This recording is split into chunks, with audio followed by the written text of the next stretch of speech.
รุปเนาะสรุปแล้วมันเนาะแล้วกุนมันแล้วพี่น้องเอากระสีสรุปมาขาเป็ดเศษเลือดแป้งพี่น้อง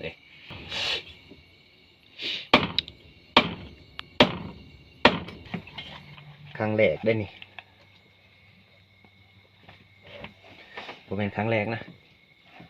ครั้งแรกของมือนี่โอ้ยเลือดโบราณพี่น้องเป็ดหน่อยโผด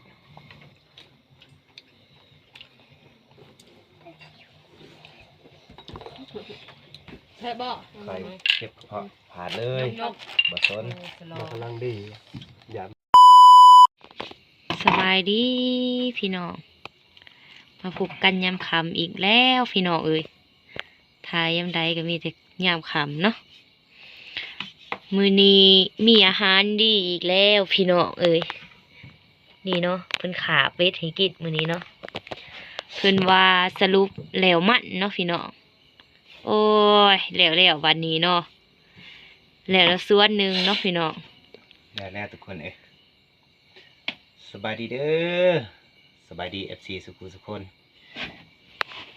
สบายดี FC ฟังไทยฟังลาวนำเด้อพี่น้องเด้อยินดีต้อนรับเข้าสู่ช่องบ่าวพวงเพชรดีคือเก่าพี่น้องมื้อนี้เฮาสิมาสรุปเนาะ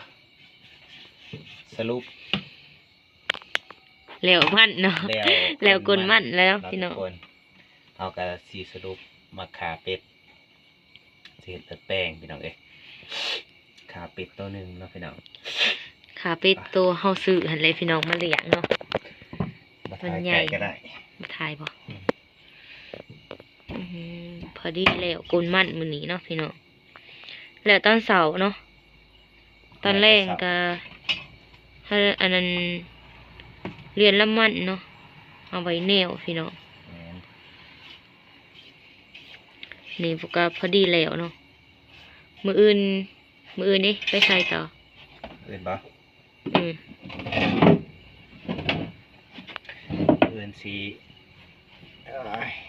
ปวดหลังเลยออกไปเมียนละมันคือเก่าไปหน่อยเมียนแล้วก็สีออกไปตัดส่วนตะนันอีกส่วนไหนเดียวพี่น้องบลายแล้วแต่ว่าส่วนตัวสองคนเฮ็ดเนาะพี่น้องเพื่อสิเหลวเนาะจักมือแล้วเขากุ่นประมาณ7-8 มื้อ7-8 มื้อพี่น้องบ่ได้ถ่ายให้พี่น้องเบิ่งถ่ายแต่มือเดียวเนาะถ่ายพี่น้องเบิ่งเนาะพี่น้องเพราะว่าเมื่อย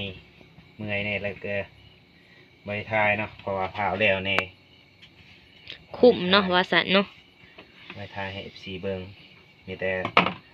ถ่ายตอนสรุปเนาะมาสรุปมื้อนี้ขาเป็ดพี่น้องเพิ่นขาเป็ดสรุปกุนมันแล้วเนาะสรุปบัดอันนั้นให้ตัวนั้นหันสิสรุปยังบัดนี้แล้วให้ตัวนั้นก็สิขาเป็ดคือเก่าบ่แล้วตัวนั้นสิขาไก่โอ้แล้วตัวนั้นขาไก่แม่นตัวนี้ขาเป็ดเนาะเนาะอย่าให้เละไว้ดิเนาะไปตัดก่อนเนาะพี่น้องคันสวนตัวนั้นเนาะเอาไปตัดก่อนเนาะตัดลำก่อนตัดลำให้เบิดสวนก่อนเนาะแล้วเราจังไปลูกเพราะว่าสวนตัวหันมันยากเนาะพี่น้องเพื่อสิหอดกับไก่เนาะเฮ็ดบ่ได้ดอกตัดไปนำกลนไปนำเนาะ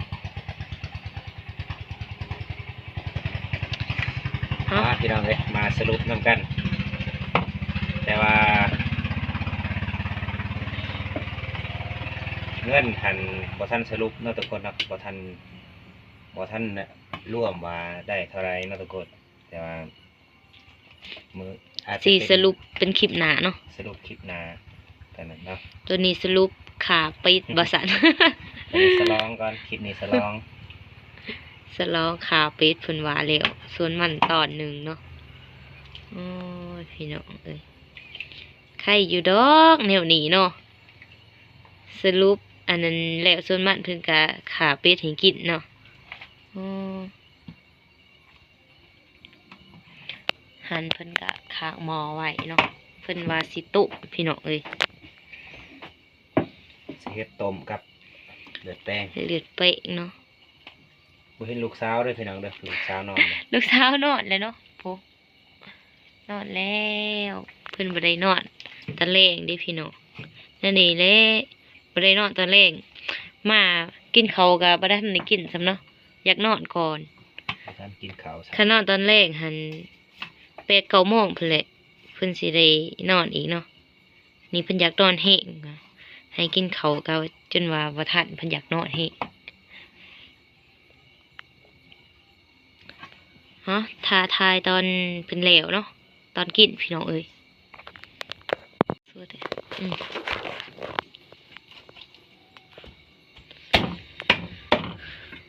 เพิ่นฝักแล้วเนาะ มากินน้ำกันเด้อพี่น้องเอ้ยสรุป สรุป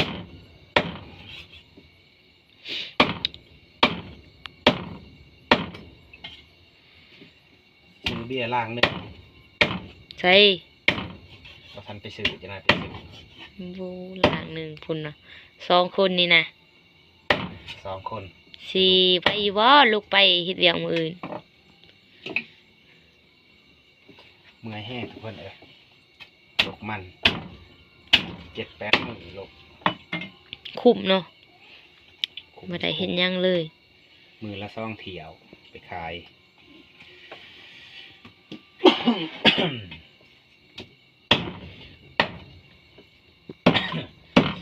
แล้วก็ต้องสรุปแล้วเว้ย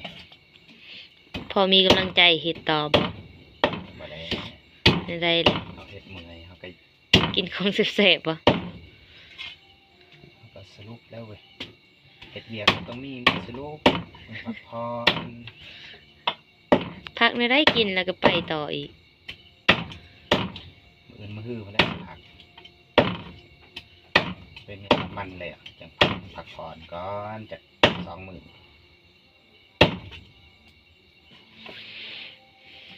พักผ่อน2 มื้อแล้วก็ลุยต่ออีก แห่งหนักกว่าเก่าบ่ ตัวนี้สิตีนเด้อตีนมัน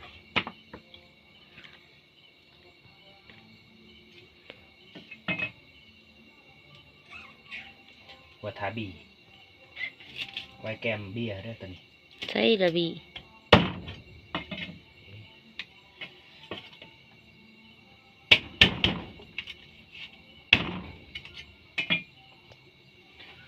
จะน่าหาสิทาบีพี่น้องเลย โคนไอลึบอยู่เลย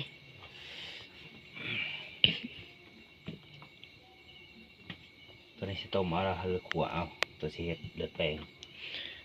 โคเอาแล้วนะ ขัวเอาเนาะ นอกกว่า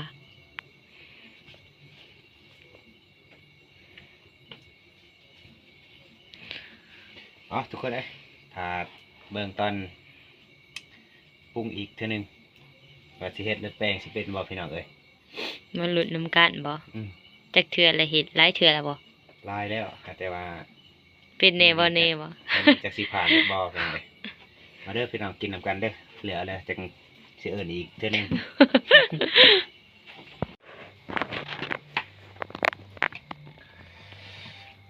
ตอนนี้ครับสิปรุงเด้อพี่น้องเอ้ยเอามาเบิ่ง สิเป็นบ่ทุกคนเอ้ยครั้งแรกได้นี่บ่เป็นครั้งแรกนะครั้งแรกของมื้อนี้โอ้ยหมอนี่อย่ากันที่ไว้ จักหน่อยน้องอันนั้นตื่นเด้อค่ะเซาเด้อยอกันเด้อ ลองซิมก่อน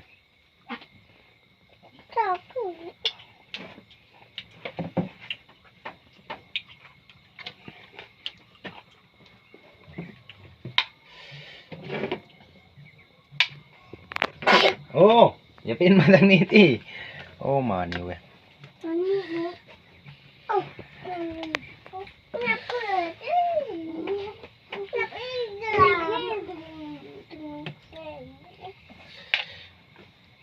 3 จานบ่ บ่สามตีบ่ได้ตี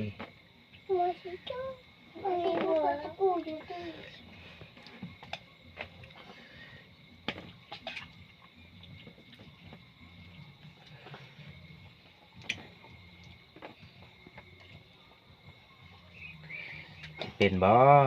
ถ้าบ่เป็นนี่รอยเลือดเอา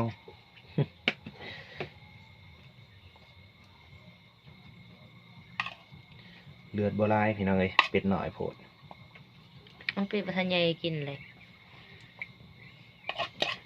ยังอีกประมาณเดือน2 เดือนนี่ครับเดี๋ยว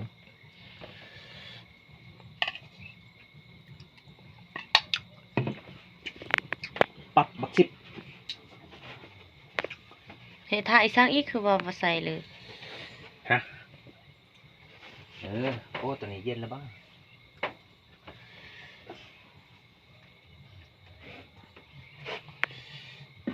บ่ทายเห็นเลือดเด้อ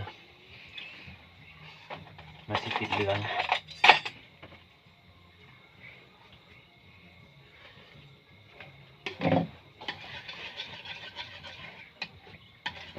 หรือว่าเอาเลือดมาถือวิธีบ้ามันจังบ่ลายเว้ย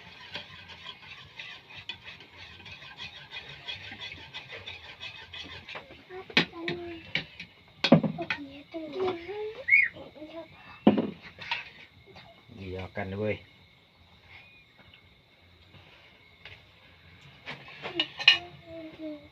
มาในที่ยังอุ่นๆหอนๆอยู่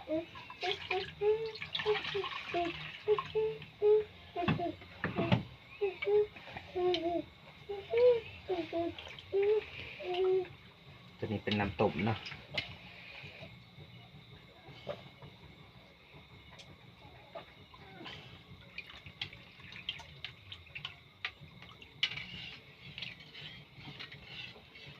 จนว่ามันเย็นเลย เย็นปะ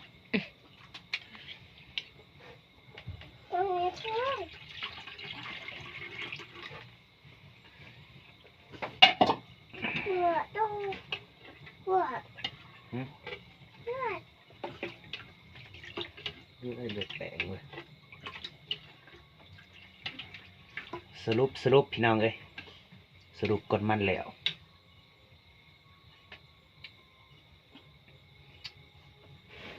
รายการ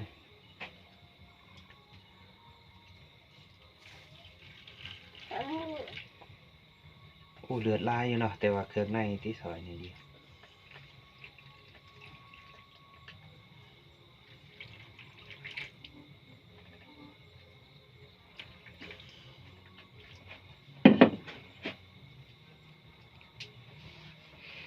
โหย ทำกล้ามก็ตีเด็กหน่อย หมูใส่รถแล้ว โอ้จะก็เป็นมาเห็น เอาใครแนะนำดิ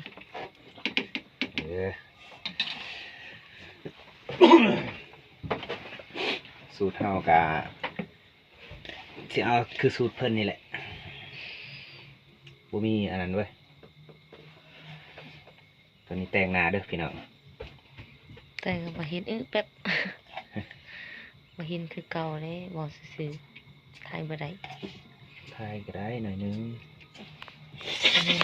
นะพอเอา สิเอาแนวบังหรอกสิเป็นหรือว่าทุกคนเอ้ยโอ้ได้การอยู่ได้นี่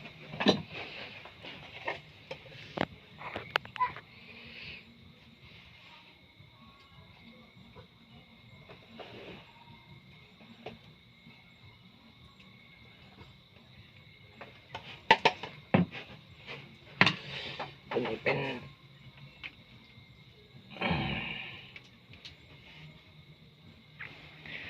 พัดปีนในพัด ปีนในเรื่องผัดตอนนั้นปีงพี่น้องเอ้ยบักผัดเด้ลูกชายกบมาเด้พี่น้องเอ้ย ใช่แล้วแนวคีบฮะ จับตัวน้ำบ่หอ เฮ้ย เออ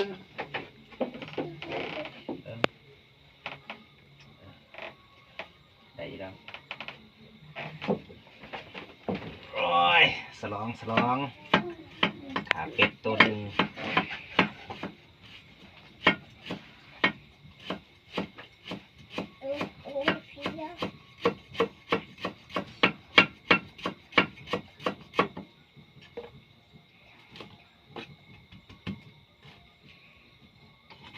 ใส่ลายกับบ่แซ่บนะอันนั้นน่ะ โอ้มันหอมเด้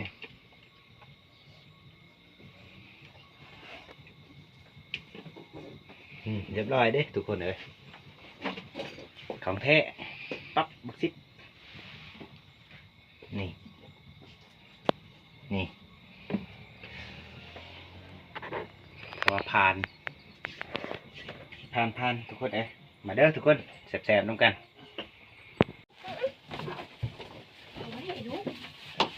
เอากินบ่กินเจ้าบ่กินบ่มิ้น มา มาอยู่นี่ก็ได้ อยู่ดีเลย บ่อยากเข้ากล่องบ่ บวงเด้ ไม่อยากเขา บัวเข้า อันวินเป็นไม่อยากเขาว่า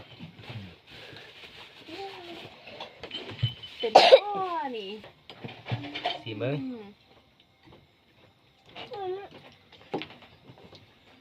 โอ้ข มา นาด เด้อพี่น้องมากินร่วมกันเด้อ มากินเพื่อนนางกระติบบะหมี่ใส่ถ้วยเอา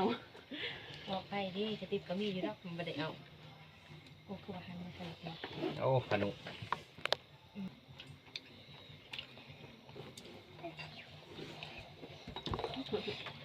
ใช่บ่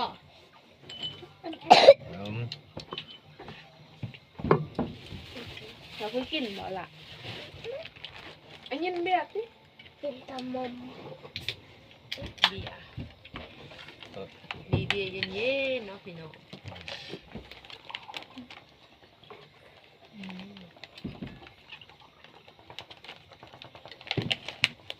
กับ ใส่ซ่าบ่นี่ตัวอันนั้นแหละ ตัวมี ลงน้ำยาครับอุ้ย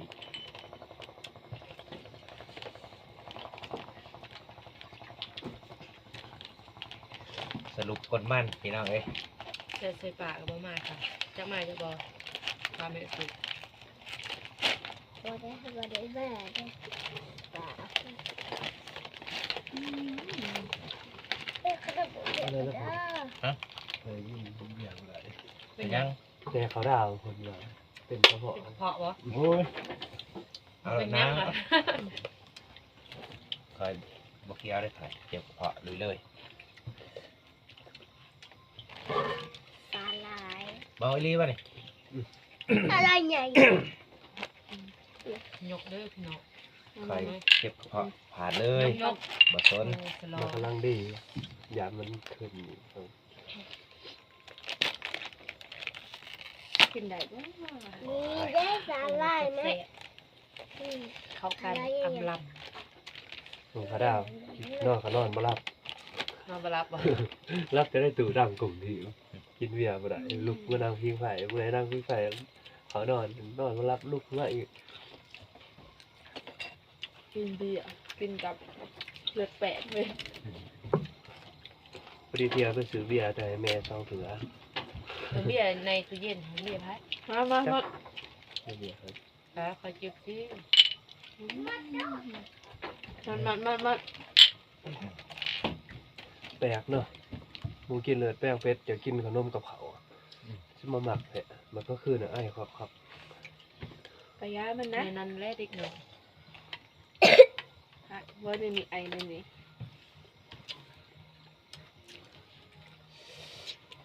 นวดคิดอ่ะ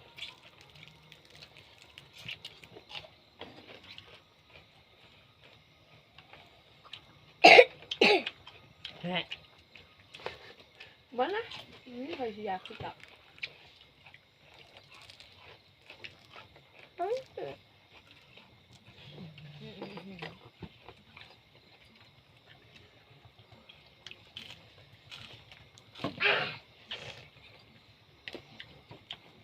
จิบเลย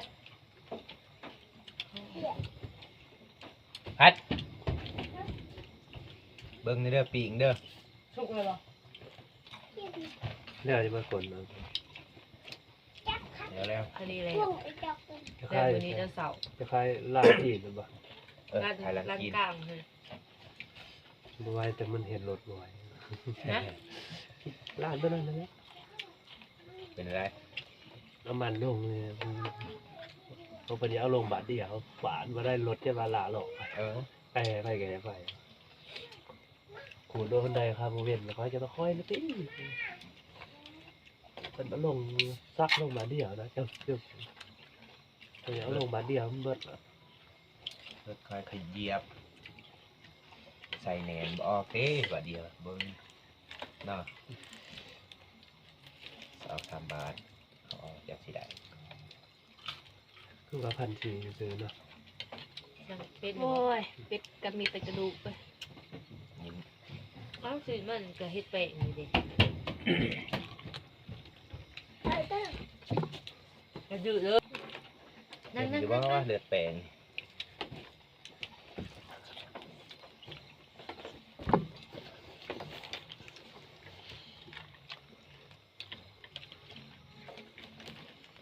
เขาไปกินยาแก้ปวดลายนะเขาปวดแขนยา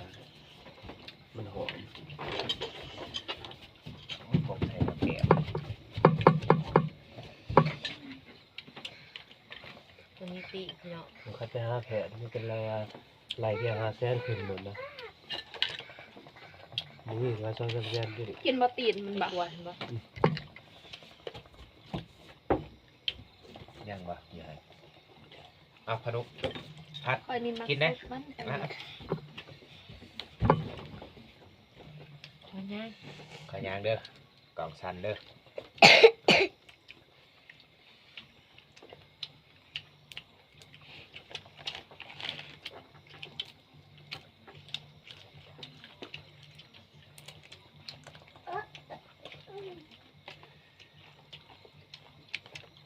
มาขอเลยชิมมัดแล้วนี่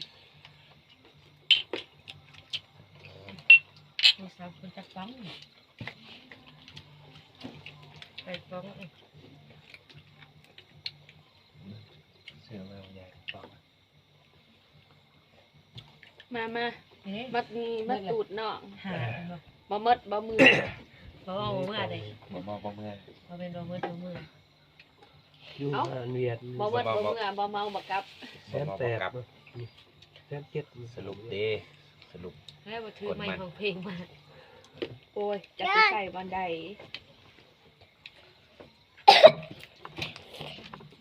ทำเป็นเจล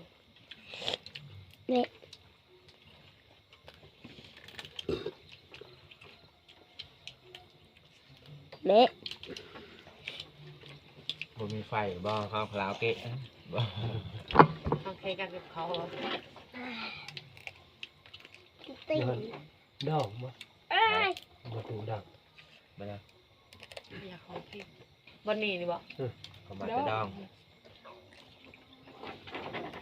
บันดองหันมิดเลยนะเดี๋ยวนี้ ยังจะบ่มือเมียดวะ ยังแต่